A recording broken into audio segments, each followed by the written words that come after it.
tentang faslun fi ikhtiyaril ilmi wal ustadi wasyariki wasabati alaihi. Jadi fasal yang mana menjelaskan tentang cara memilih ilmu, kemudian memilih ustadz atau guru, kemudian memilih teman dalam mencari ilmu.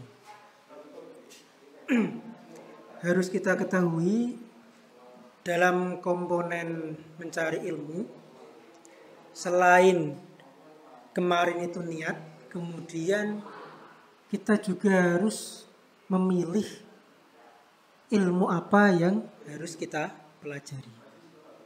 Jadi pemilihan itu nanti terkait dengan kefokusan atau stressing, sekolah stressing, yang mana hal yang harus dituju itu fun atau ilmu apa. Karena dalam lingkup keilmuan ada beberapa variasi ilmu yang sangat banyak sekali.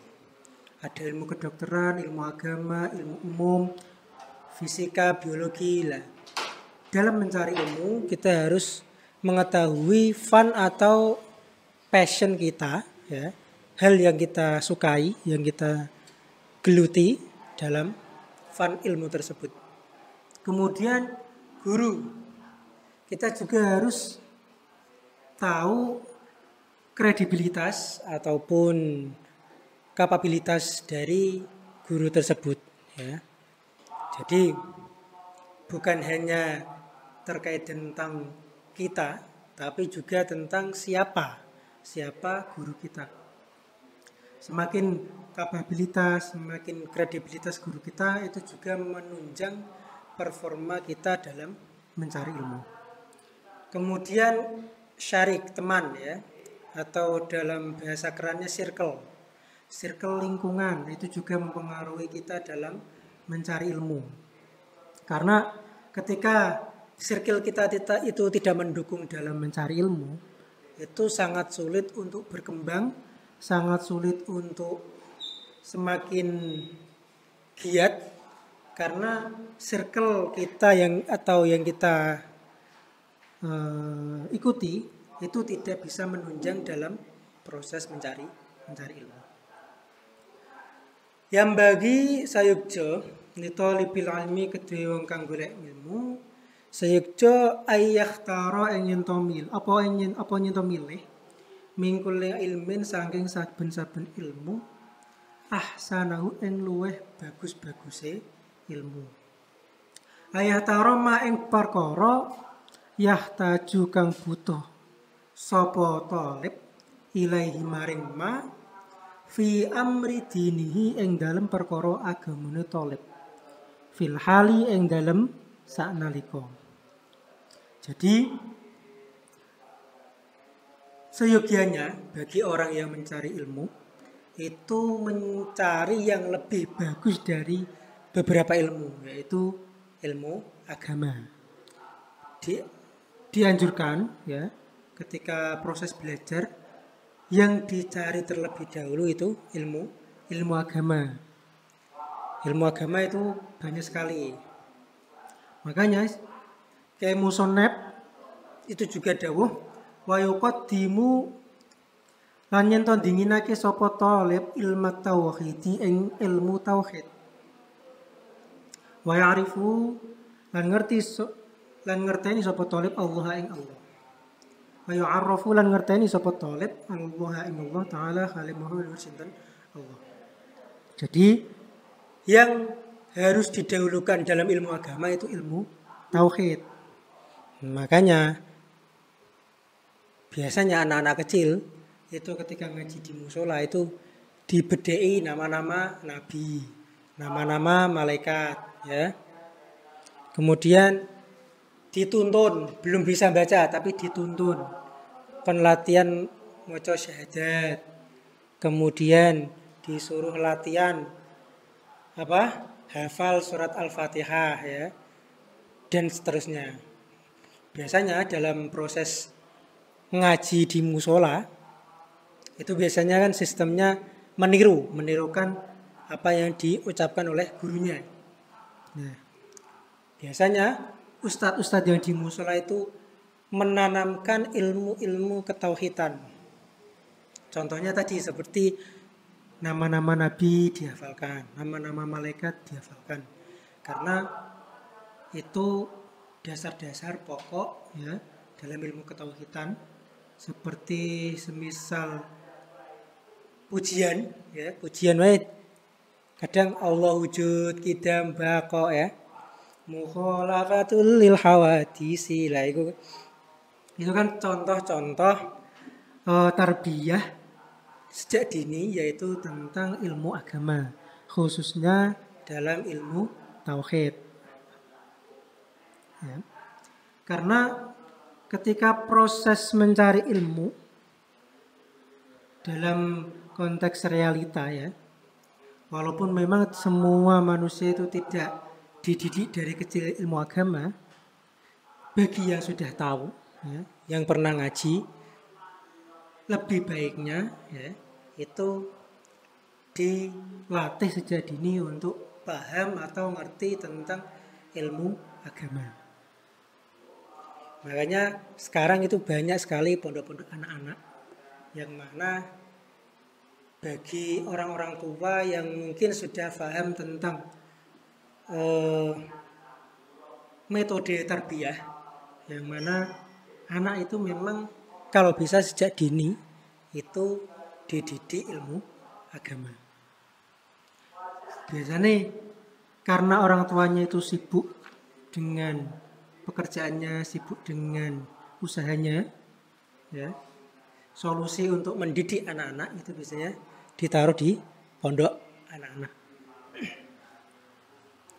Kemudian Kiai Musonef juga menjabarkan bahwasannya wa iyyakum lan wedya sira kabeh wal muhaddisati lan wedya ing ilmu kang anyar.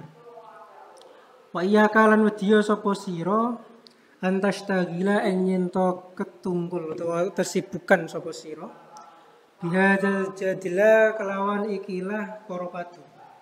Alladzi kang zuharo kang pertelo sapa alladzi ba'da inqiradil akabiri ing dalem sabadane ngentokake pira-pira wong kang agung, ngentokake minal ulama ing saking pira-pira ulama. Fa innahu mangko temen sedune para padu ya ba'du iku ngeduhake apa para padu iku ya ba'du iku ngeduhake sapa talibu wong kang golek ilmu anil fiqhi sangking ilmu fikih. Jadi kita juga dianjurkan untuk mengakhirkan ilmu-ilmu yang baru. Contohnya kayak ilmu-ilmu sing apa? Ya ilmu-ilmu yang teori-teori yang baru muncul lah ya. Tetap harus diutamakan ilmu-ilmu yang kuno. Kemudian dianjurkan untuk takut para padu. Para padu itu istilahnya apa? Debat. Debat yang tidak ada manfaatnya. Debat yang malah ngarai madharate. Contoh apa? Mas Dul karo Mas Kafi. Debat deh ya. Debat membahas vaping. Padu-padunan bahas tiket regane piro ya. Lampune regane piro, lighting-e.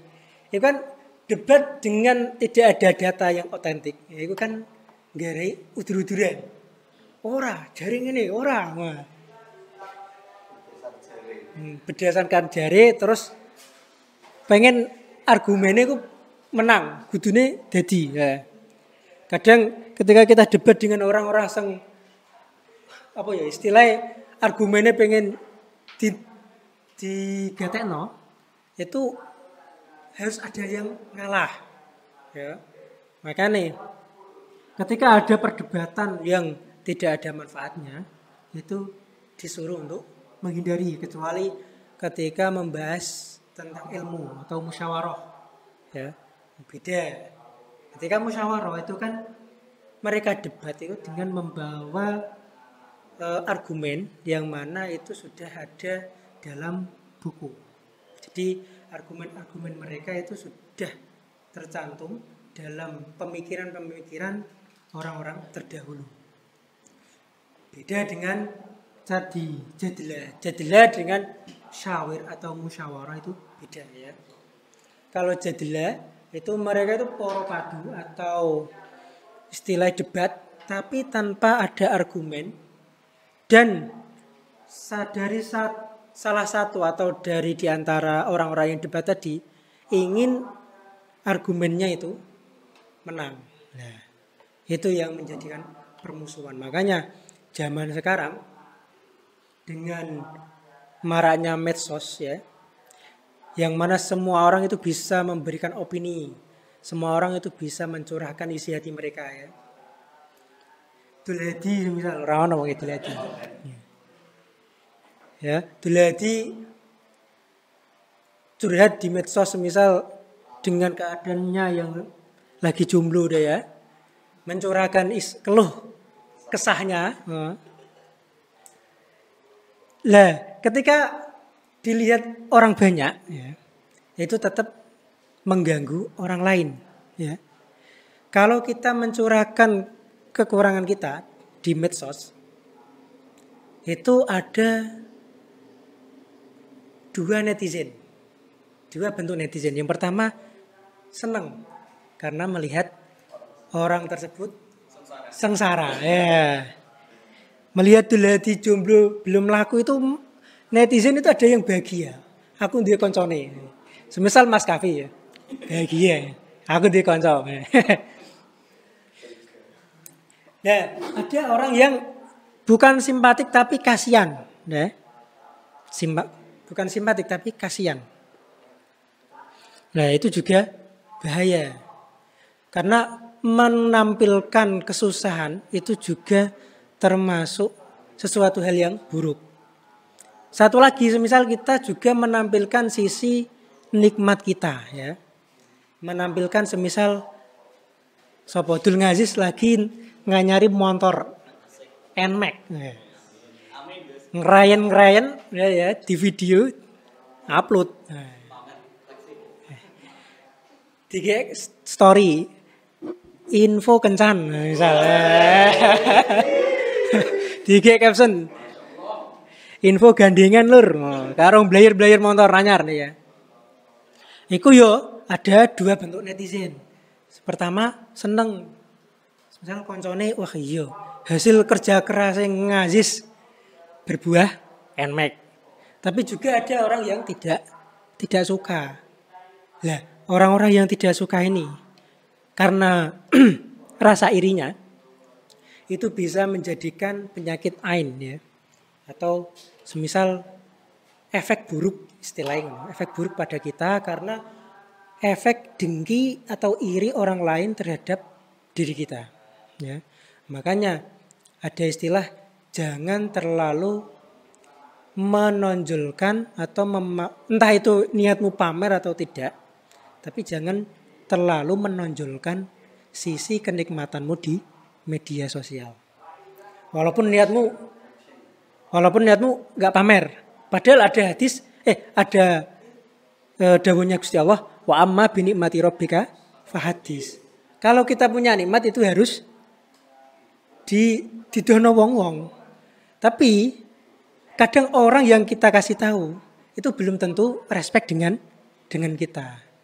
Nah, konteks wa amma bi nikmati rabbika fahadis itu ketika kita ucapkan dengan orang yang respect dengan kita. Tapi ketika kamu mengucapkan atau mengupload, konco-koncomu itu kan ono sing muhibin, ono sing hater deh ya. Nah, makanya harus dihati-hati ketika konteksnya sosmed itu memang harus hati-hati. Kadang saya sendiri itu mau posting, wes nggak kata-kata niku. Gari bagikan deh ya. Wih, aku mikir iki kok manfaatnya apa yo? Mandorote apa yo? Wes tak jarke sik, tak eling-eling. Bagikan ora yo? Sampai ngono aku. Soalnya banget tadi ngati-ngati nih. Kadang hal ini sepele, cuma kan bagi orang yang tidak suka itu kan hal yang bersifat bahaya. Ya. Makanya dari itu dalam konteks jadil atau kembali ke konteks jadil atau poropadu, dalam konteks sosmed sebisa mungkin meminimalisir hal-hal yang mungkin kita tidak ketahui atau mungkin kita sok tahu terus kita bagikan. Contohnya semisal yang lagi booming di sekarang ini apa? Timnas nggak jadi ya. Israel. Terus apa nih yang lagi booming? Apa nih? Apa nih Mas? Pajak. Oh, yo. Biaya cukai. Ketika ini mau jurang-jurangan ini.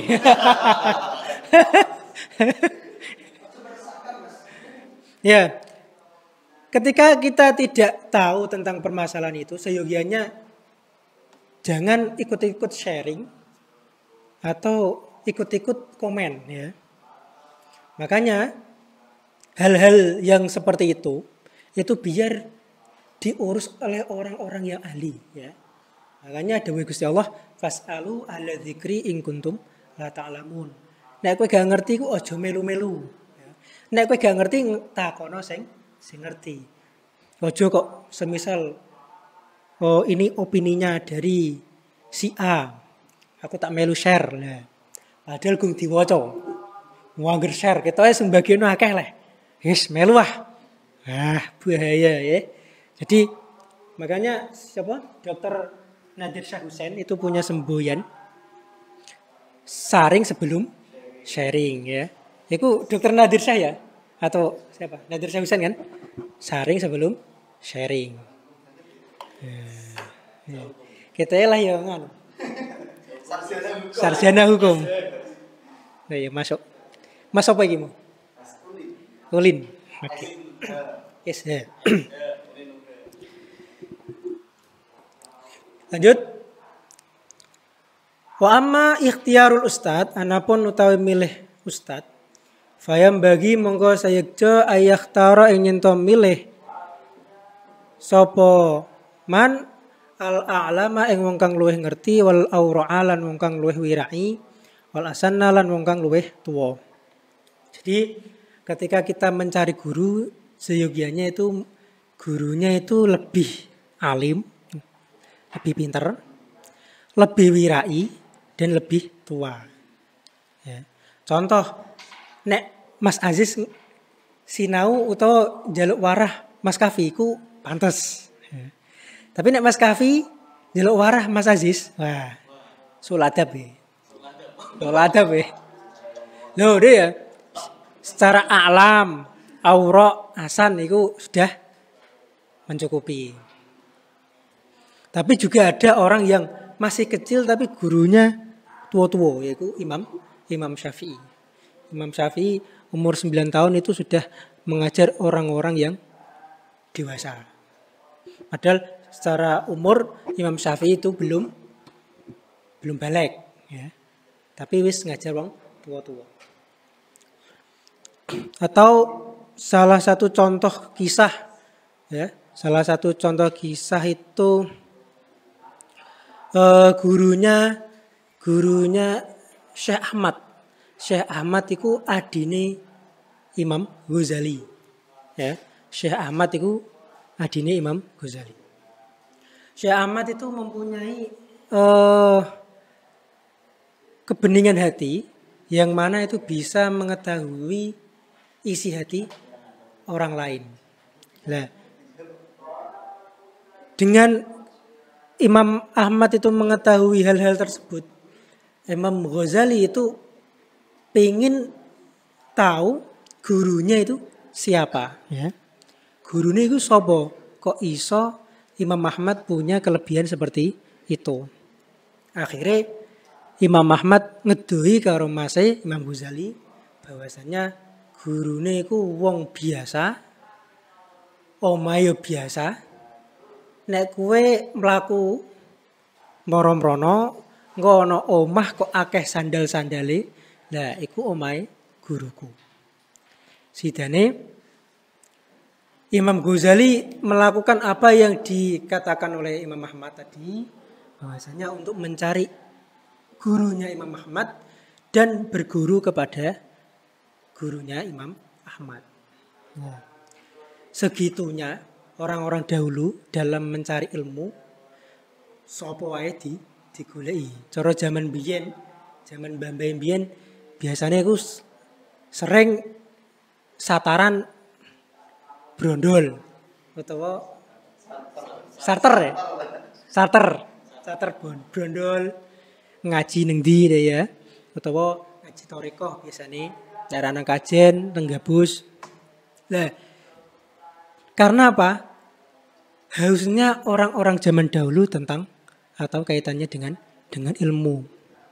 Lah nek nom-nom niki biasanya gak krasa. Rasane iku nek pamane wis seradi tuwa dilalah dibutuhno ning masyarakat. Ya ini. Sapa ngerti ngajis ngene iki, wah balik-balik jadi imam masjid khotib ya. Ya. Nek ora kulaan ilmu ket saiki ndak ya gedandapan ya.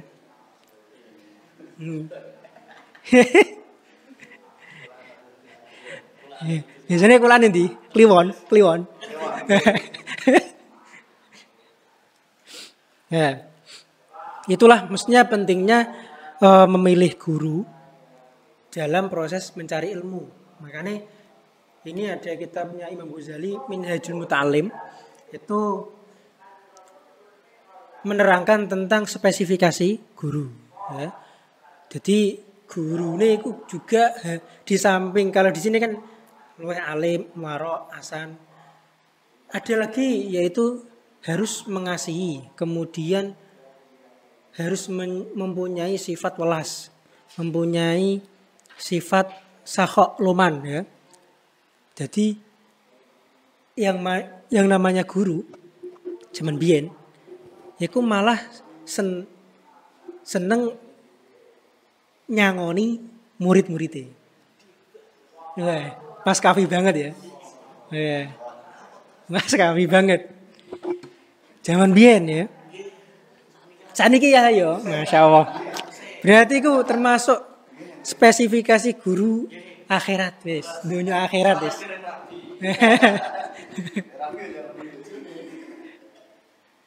Ya. Mbok iku nek zaman saiki kan dibedheki deh ya. Dibedheki terus diweni duwe atau diweni dia. Tapi itu termasuk bentuk sifat guru yaitu sakha loman. Terus mengasihi seperti orang tuanya. Makanya ketika derajatnya orang tua dengan guru atau murabi ruhi itu sebenarnya derajatnya lebih tinggi guru. Ya. Ketika ada permasalahan secara keilmuan atau secara keputusan biasanya itu yang lebih diutamakan itu ngendikane guru baru ngendikane wong tua. Lah guru sing kepiye ya. Dalam konteks ini biasanya itu kiai ya, kiai. Lah makane guru atau kiai yang sudah mempunyai spesifikasi tadi ngalim, warok, sakhok ya, dan yang lain-lain itulah yang jadi pedoman atau yang boleh awak dhewe ganduli. Oleh awak dhewe ganduli jikalau memang guru kita atau kiai kita itu mempunyai sifat-sifat yang sudah disebutkan dalam kitab. Contohnya kayak Mas Kafi gitu ya. Masuk, insyaallah.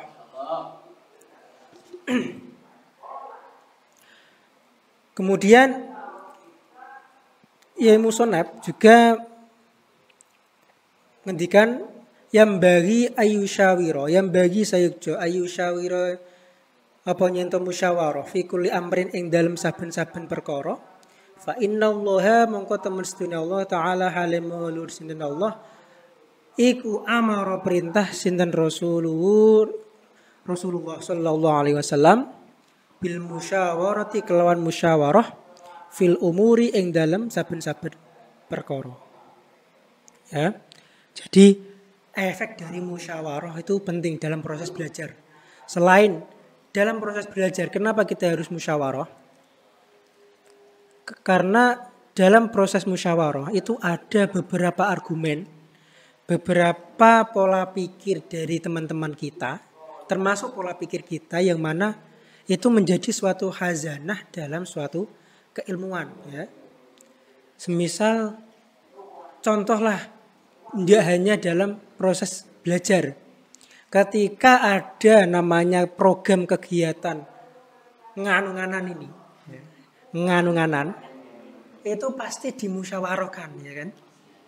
Dengan adanya musyawarah tadi, muncul beberapa keputusan, muncul beberapa ide, muncul beberapa kreativitas, yang mana semua itu bisa tertularkan dan terciptalah kegiatan seperti hari ini.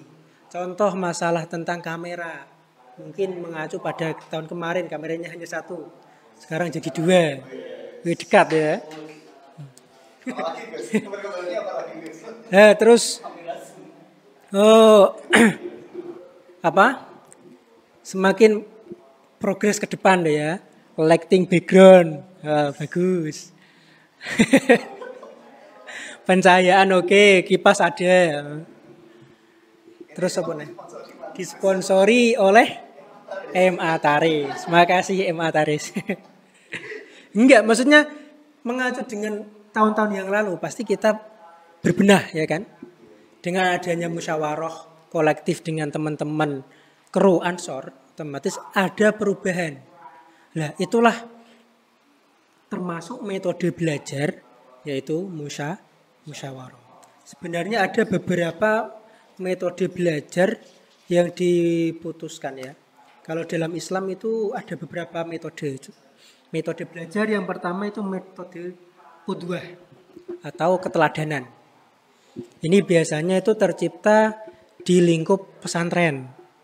Yang mana kiainya atau bunyainya atau ustadz-ustadzahnya itu menjadi suri tauladan atau role model santri tersebut. Ya. Biasanya kalau kiainya atau gurunya itu tawadhu, murid-muridnya juga tawadhu. Atau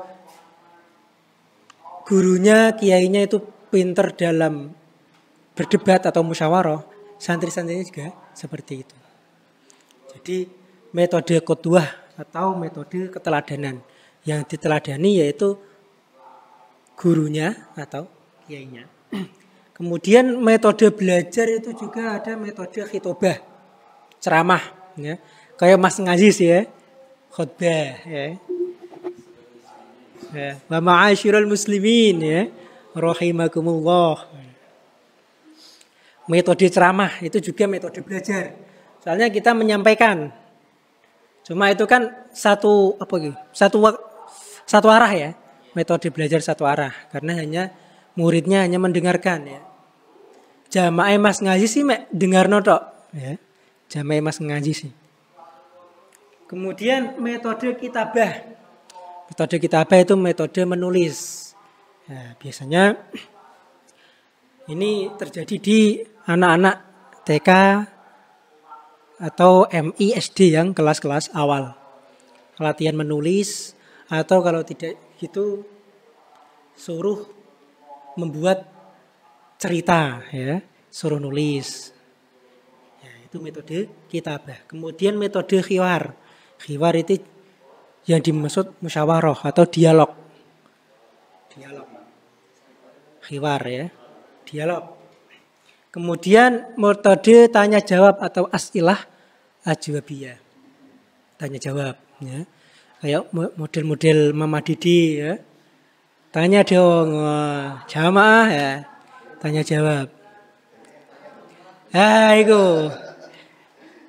metode as'ilah ajwabiyah. Kemudian musyawarah tadi ya. Kemudian tafakur. Nah, semisal contoh Mas Ulin ya, bahas hukum, mikir kenapa pajak iki kok ngene iki ya.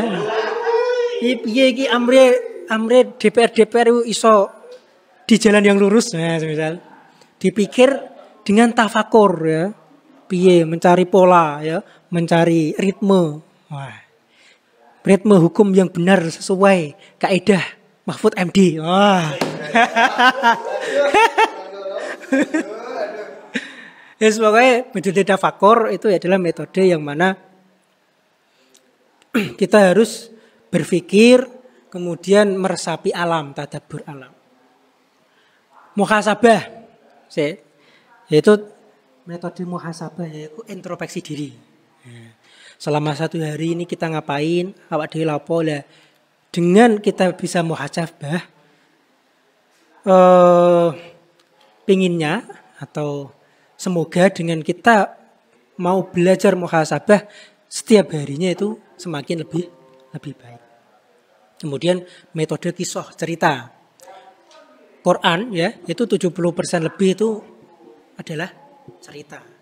Makanya metode kisah belajar dengan kisah itu lebih ringan daripada metode-metode yang lain. Iki sing takon sapa wis nang ini. Benar. Kurang sedikit. Yang selanjutnya metode belajar tadabbur ya. Cara nek di sekolah-sekolah umum itu apa ya? Tadabbur alam atau karya wisata ya. Jalan-jalan ke Bali, melihat keindahan alam ya. Keindahan alam lah ya. Keindahan alam. Nah, alam. Kemudian yang terakhir metode tahqiq atau demonstrasi. Biasanya ini wong-wong kuliah harus disuruh mempresentasikan makalah yang mana makalah tersebut adalah makalah copy paste yang belum dipelajari. Iya betul sekali. Belajar dari diri sendiri. Pengalaman pribadi. Ya, ada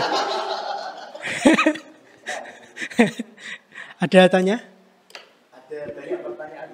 Ya, 2 saja. 2 saja ini. Oh, 5 menit lagi. Maghrib.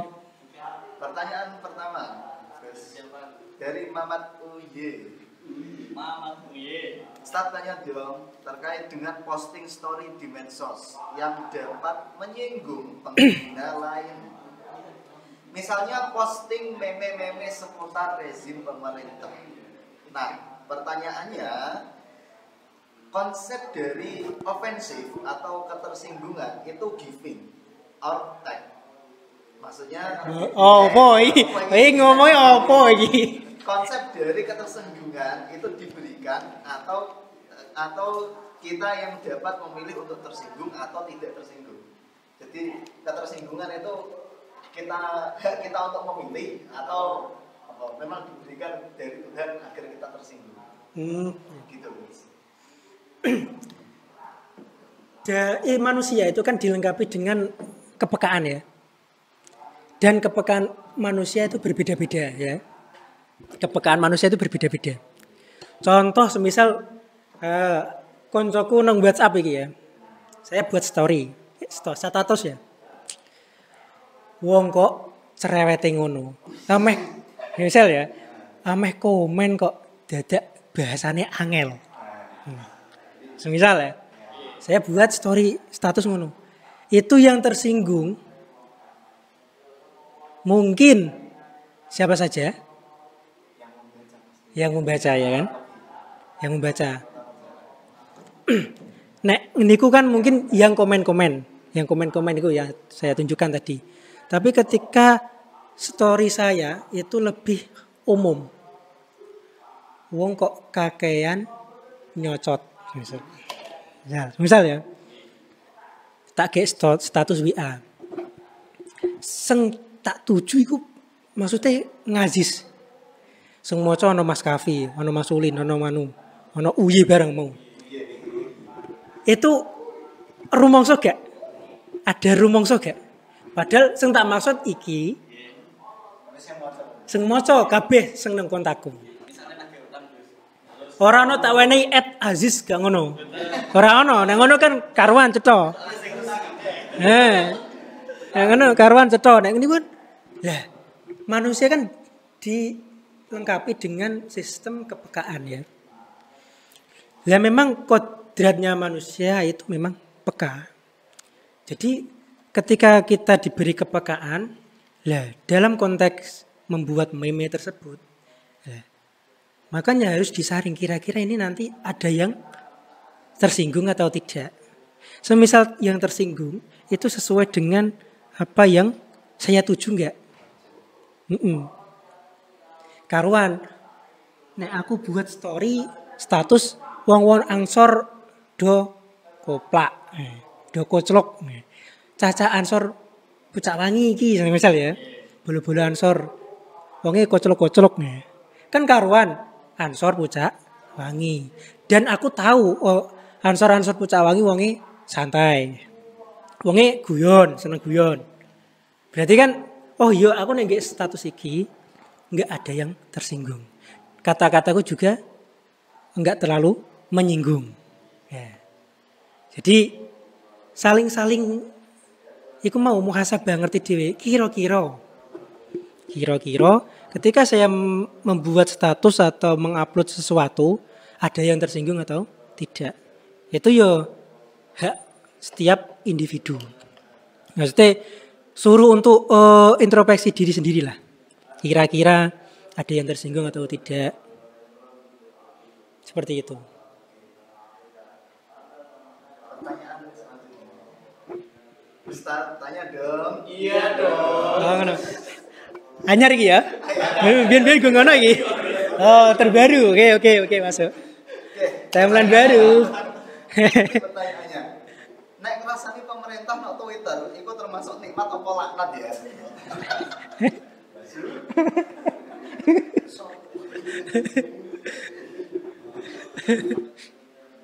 Karena merasani pemerintah di Twitter itu bagi beberapa netizen dan buzzer itu merupakan sebuah kepuasan tersendiri. Bisa mengungkapkan ekspresi tanpa harus ada rasa takut. Ngerasani itu dalam bentuk apa? Ngelek-ngelek atau mengkritik? Ya. Kalau konteksnya itu menjelek-jelekan, itu tetap tidak diperbolehkan. Dalam agama pun tidak diperbolehkan. Ya. Kalau menjelek-jelekan. Ya. Tapi kalau memang mengkritik sesuai data, kalau dia mengkritik sesuai data yang terjadi, kayak Mas Ulin kan tahu hukum ya. Oke. Dia mengkritik sesuai data real yang terjadi, itu enggak apa-apa. Karena itu bersifat kritik konstruktif atau kritik yang membangun. Kalau kita hanya mengkritik tapi tidak membangun atau ngelek-ngelek tok, atau semisal contoh kemarin itu buat meme video DPR bangunan DPR terbelah terus metu gitu. Wah, bahaya itu, bahaya. Mungkin secara agama itu sudah bentuk ngelek-ngelek atau istilahnya ngelek-ngelek wong. Dalam kasus bentuk hukum ya, apa ya mlebu undang-undang apa Mas? Ya mlebu undang-undang pernah? Ya kan seperti itu. Jadi apakah boleh ngerasani? Ngerasani kalau dalam konteks kritik yang membangun itu tidak apa-apa. Tapi kalau tidak ada kritik yang membangun atau hanya ngelek-ngelek itu tidak diperbolehkan. Sudah. Kriuk-kriuk. Cukup sekian, mungkin ada salah kata dari saya. Itu murni dari kesalahan saya pribadi. Wassalamualaikum warahmatullahi wabarakatuh.